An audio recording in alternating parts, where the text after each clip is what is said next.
Hey, I want to welcome you to today's devotion, and I want to talk to you about what God can and wants to do in and through your marriage. So let's go straight to our devotion.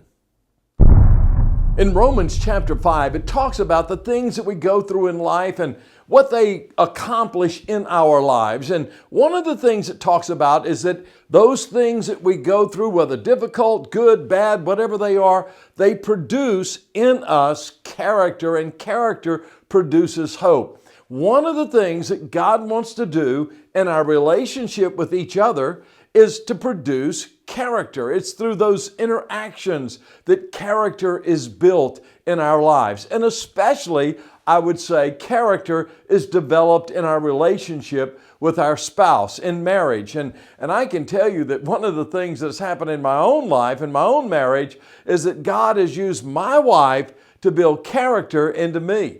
And you know, one of the things that I want, the greatest thing that I need in my life is to be like Jesus. And that is character. The character of Christ is developed in me as I interact with my wife. Now, you know, I can remember some 53 years ago, as I'm speaking right now, my wife and I stood at an altar and we committed ourselves to one another. Now, if I would have been a counselor to us, I would have said, oh, you're too young for this.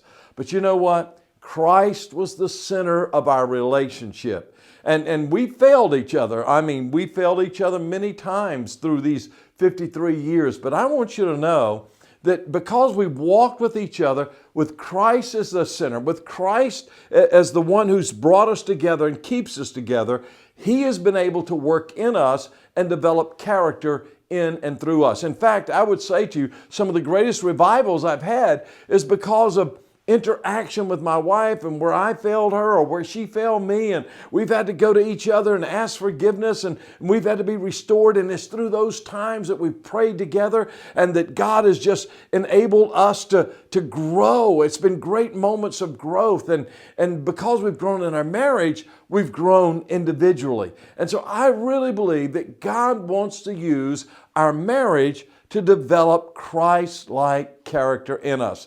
And by the way, that's what God wants for your life, is for you to become like Jesus. So let those closest relationships that you have be ones that build character in you.